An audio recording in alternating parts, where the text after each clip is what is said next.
But there is a new technological institution that will fundamentally change how we exchange value, and it's called the blockchain. Now, that's a pretty bold statement, but if you take nothing else away from this talk, I actually want you to remember that while blockchain technology is relatively new, it's also a continuation of a very human story. And the story is this.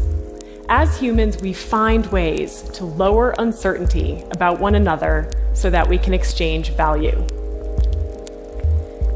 Now, one of the first people to really explore the idea of institutions as a tool in economics to lower our uncertainties about one another and be able to do trade was the Nobel economist Douglas North.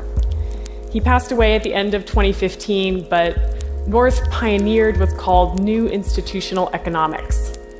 And what he meant by institutions were really just formal rules, like a constitution, and informal constraints, like bribery. These institutions are really the grease that allow our economic wheels to function. And we can see this play out over the course of human history. If we think back to when we were hunter-gatherer economies, we really just traded within our village structure.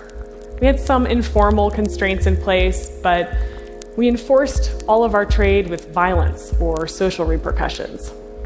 As our societies grew more complex and our trade routes grew more distant, we built up more formal institutions. Institutions like banks for currency, governments, corporations. These institutions helped us manage our trade as the uncertainty and the complexity grew, and our personal control was much lower. Eventually, with the internet, we put these same institutions online.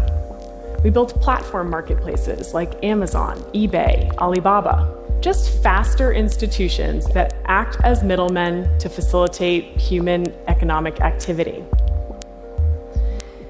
As Douglas North saw it, institutions are a tool to lower uncertainty so that we can connect and exchange all kinds of value in society. And I believe we are now entering a further and radical evolution of how we interact and trade. Because for the first time, we can lower uncertainty not just with political and economic institutions, like our banks, our corporations, our governments, but we can do it with technology alone.